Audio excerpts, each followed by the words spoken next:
In the previous video, we talked about the precise definition of a limit, this epsilon delta definition, which may seem a bit abstract, but is the definition that is actually used to prove things. And we're going to prove just a few limits here, not very many. We're not going to do many limits using this epsilon delta. This is something that you really would not get much into until you were taking, say, an upper division class if you were a math major. So the real purpose of showing you the definition and showing you these proofs is just to give you an idea of what the definition is, kind of the logical foundations of calculus, but it's not something that we're going to spend much time on. We really want to get into building up the rules and the calculations that we can use so we can actually do some calculus. But I'm going to show you a couple here. So it's really important in what follows that we distinguish between the scratch work we're going to do. So we're going to do some scratch work on the side, which is going to allow us to figure out kind of where we're headed, and then the actual proof that we're going to write up. A good analogy I like to use is, you want to, if you're going somewhere and it's kind of dark, you want to, put your flashlight out first to figure out where you're going to go. And otherwise, you're just going to be stumbling around. So you might, flash the flashlight around different directions and so on until you get a feel for the room and where you can go and where you shouldn't go. But once you do that, you start actually going. You don't actually go to everywhere that you've shown the light. You just know, okay, I know I need to go this way. Boom, you go there. That's kind of what the scratch work is. The scratch work is kind of feeling around, working backwards a little bit, figuring out where do I need to go with this. But that's not how you write it up. Once you figure out where you need to go, then we're actually going to write it up a little bit differently, kind of concealing the scratch work that we did before. So let's look at this first one. So we're going to prove this is the very simplest limit you can possibly consider. Prove that the limit of a constant is that constant. So the limit of a constant function is that constant value. Now, in the epsilon delta definition, remember what it says. It says for every epsilon bigger than 0, there's a delta bigger than 0 that's going to do something. If we want to get within a certain closeness of that limit value, we have to get within a certain closeness of a. What's the difference between the function values and this limit value here? If it's a constant function, really, there's no error at all. If you think of epsilon as like an error, like how much is it off? If it's a constant function, that's a flat function. So there's not going to be any error at all. It's going to be 0. And what that's going to mean is we're going to be able to use whatever delta we want. Okay? So you could choose delta equal to 0.01. You could choose delta equal to 1 trillion. It's not going to matter at all. So let me do the scratch work so you can see how this works, and then we'll write it up nicely. Okay, so I'm going to separate these two with a vertical line here. And on this side, this is where we'll have the scratch work. And so we always start with kind of what we want. So what do we want? We want to always be able to show that the absolute value of f of x minus L is less than epsilon. Now, key thing here is we need to keep clear what is the function, f of x, what's the limit value, L, what's the point at which we're taking the limit, a. Okay, so let's go ahead and do that for this limit. So in this case, our function is the constant function c. Okay, it's a little strange to think of it this way because there's no x in it, so it doesn't look like a function, but it is. It's a constant function. Our limit value is also c. So this is equal to L. And then our a is, well, it's just a here. We're not really told it's not like a number like 3 or 5. We're just said, well, x is approaching a. So a is just a. All right, so now let's put these into this inequality and see what we get out of it. What does it say? Okay, so we got absolute value less than epsilon f of x minus L.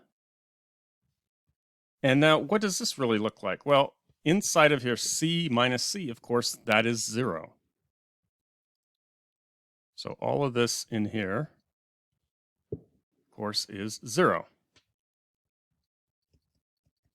So in other words, we need to show that 0 is less than epsilon. That's what we're trying to show. We get to choose delta to do that. Well, but epsilon is automatically bigger than 0. So this is always true. So if that's always going to be true, what it means is it doesn't matter what delta we take. So we could take any delta, not 0 factorial. I'm just making a point there because it's remarkable. We can take any delta. Okay. So that's the scratch work. Now here's the proof. And it's going to look a little bit different. It's going to kind of go the opposite direction. So we're going to go up this way. So we always start these epsilon delta proofs with let epsilon greater than 0 be given. Now, you don't have to word it exactly that way, but you have to have some kind of starting point of, I'm going to assume epsilon is a number bigger than 0. And this is a nice way to say it.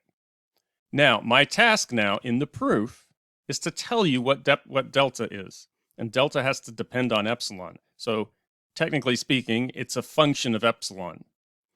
Okay, but I just said I could choose any delta.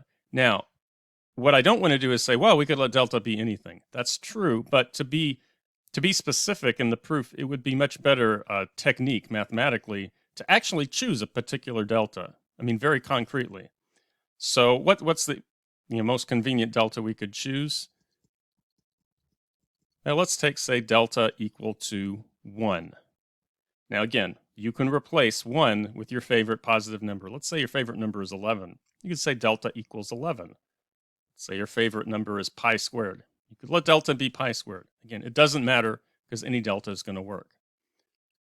So take delta equal to 1, then the absolute value of f of x minus L. So now we just start writing out what we need to show. And I'm not going to say less than epsilon. I'm going to start manipulating this so that I can get it to show that it's less than epsilon. This is equal to the absolute value of c minus c, which is equal to the absolute value of 0, which is 0, which is less than epsilon. And that completes the proof. Now, this might seem a little bit kind of hocus pocus almost, like you can kind of work through the steps, but you don't really know what it's saying. Here's a way you can think about it. Let's say you had Let's say that you had a machine in a factory that was manufacturing parts, and it required it to be within a certain error tolerance of what it's supposed to make, the specifications. So what this is saying is, suppose you had that machine that was perfect. It always turned out completely perfect parts. They exactly match the specifications. No matter what happens, doesn't matter. What would you have to do to adjust the dials to get that to happen? Well, it doesn't matter. It's a perfect machine. It always does what it's supposed to. So that's what you can say when I said you can choose delta to be anything. It doesn't matter because it always produces the perfect result. So in this case, the perfect machine, meaning that the function is always exactly equal to that limit value. Okay, let's look at another one. This is going to be the limit of the identity function. We're going to prove that the limit of the function x as x goes to a is equal to a. In other words, as x approaches a, so this is going to sound kind of silly over here. In other words, with the arrow notation, as x approaches a, x approaches a. That's like saying if the sky is blue, then the sky is blue. Okay, but how do we show this? Okay, so again, I'm going to split this up into our scratch work and our proof. On our scratch work, we're trying to show that the absolute value, f of x minus L, is less than epsilon. Let's identify what is f of x, what is L, what is a. f of x is the function x. The limit value is a, and a is a. So what this inequality says is the absolute value of x minus a is less than epsilon. Okay, now remember what we get to assume. We're trying to get this to look like something that says x minus a in absolute value is less than some delta. This really looks like that inequality right here. If we just take this, what about this being delta? What if we just take epsilon equal to delta?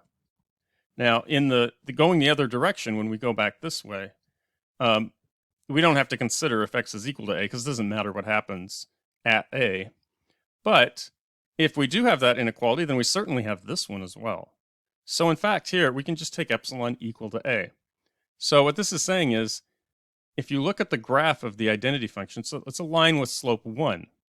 And if you're off of a little bit, the amount that you're going to be off, the magnitude of the error that you're going to be off in measuring a is going to be exactly how much you're away from a, because it's the identity function.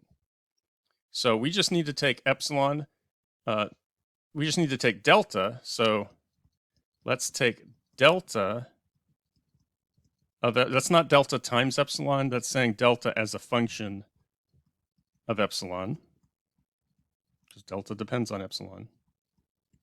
Let's take delta of epsilon equal just to epsilon. Okay, now let's look at the proof. Now in the proof, again, we start with let epsilon greater than 0 be given. Okay, and then we have to say what delta is. So let's say take, or choose, however you want to put it, choose delta equal to epsilon. Notice I'm not writing delta of epsilon because it's implied that delta is a function of epsilon. So I can just say take delta equal to epsilon. Now I do have to suppose something further here. I do have to say, well, suppose x minus a is less than delta. That's how you prove a limit, right? You have to show if x minus a in absolute value is strictly between 0 and delta, then f of x minus l in absolute value is less than epsilon. So suppose this is true. Then, because delta is equal to epsilon, I can simply say, well, this means x minus a in absolute value is between 0 and epsilon. But I don't even need the part about being bigger than 0. All I need is the second inequality, that it's less than epsilon. Okay, I only need that bit. So I can say, well, this implies, rather trivially, because it's sitting right there, that absolute value x minus a is less than epsilon. In other words, the absolute value of f of x minus l is less than epsilon, which is what we were trying to show. And that completes the proof. Whoops. That completes the proof here. Okay.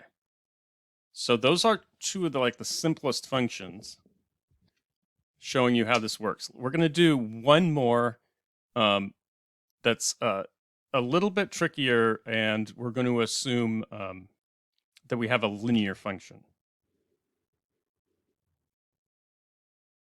Okay, so we're going to look at this limit. It's the limit of 5x minus 4 as x goes to 2. So it is a limit of a linear function.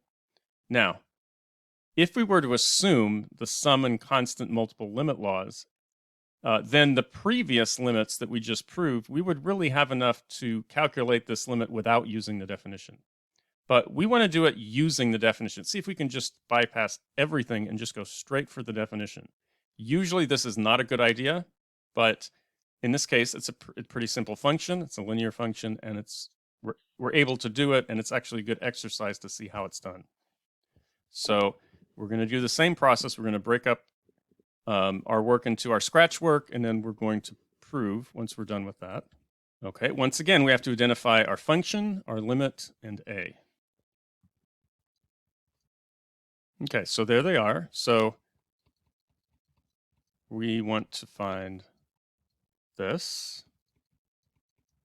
Okay, so this is really saying 5x minus 4, in parentheses, that's the function, minus the limiting value of 6. We need that to be less than epsilon. Okay. Well, let's see if we can simplify what's inside here. So obviously that's going to be 5x minus 4 minus 6. That's 5x minus 10, less than epsilon. And now what could we do here? Well, 5 and 10 are each divisible by 5. So we could factor out a 5 inside here, x minus 2. And remember that the product of the absolute values is the absolute value of the product. So we could take this out and say, well, this is just 5 times the absolute value of x minus 2. And now we're just about there. Because remember, we're trying to get an inequality that has just an absolute value of x minus a, or x minus 2 in this case. And there it is right there.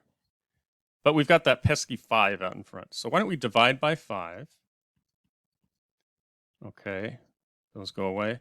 And so, again, this is not the right proof because this is working backwards, seeing where we need to go. But it looks like we get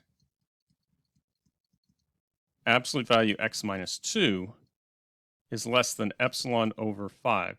So this is suggestive that we should try delta equal to epsilon over 5. Okay, depends on epsilon. Okay, so let's go ahead and do that. So proof. Again, we start off, let epsilon bigger than 0 be given. And then we're going to take delta equal to epsilon over 5. And then we suppose that x minus a in absolute value is between 0 and delta. And then I'm just going to write a series of implications, basically saying, well, that means this, which implies this, which implies this. So that means another way of saying that is x minus 2, because a is 2, is less than the delta we said was epsilon over 5. And I'm just going to throw away this part, actually. If the whole compound inequality is true, then certainly this last part is true. And now I just kind of reverse my steps, going back. I say, well, okay, so I can take this inequality and multiply it by 5. If this inequality is true, then I can certainly multiply by 5 to get 5. Absolute value x minus 2 is less than epsilon. And then I could distribute the 5 inside, right? Because like 5 is absolute value 5. So it'd give me absolute value 5x minus 10. Notice I'm kind of just going backwards on the steps, which implies absolute value of 5x minus 4 minus 6 is less than epsilon, which is the same thing as saying that absolute value of f of x minus L in absolute value is less than epsilon. And this completes the epsilon delta proof for this function. Now, again, there's very few functions that you want to go through and apply the definition directly without using any limit laws. Simple linear functions are one of those. It's also possible to do it for like x squared or square root x, and maybe it's not too bad. But really, beyond the simple functions, what you do is you use the definition to prove the limit laws. Now, that's what we're not doing here. So if you were in like a real analysis class as a math major, you would actually prove all the limit laws. You prove the sum law, the product law, the quotient law. And these are like the product and quotient. They're not obvious how to do. You have to really think about them, and you have to play around with some stuff. So that takes some work. But then once you get that, then you just use the limit laws to calculate limits like we're going to do. So we're kind of bypassing that theoretical proof part and just going straight for the calculation. But this does give you an idea if you thought this was interesting, or you thought that it was really something that seems, I don't want to say exciting, but if this kind of gets your curiosity up about what math is really about, and what kind of things you might do if you become a math major and take more abstract classes, this is one of the things you would do. It's not representative of everything you would do, because this is not representative of all the kind of proofs that you would learn, but this is one kind of thing that you would do if you became a math major and studied this stuff. Okay, so in the next video, we're going to start talking about how limits relate to a related concept of continuity, which has to do with kind of how a function holds itself together over its domain. It's a very important concept. And these limits and continuity are really the backbone, the foundation of everything we're going to do for the rest of the semester.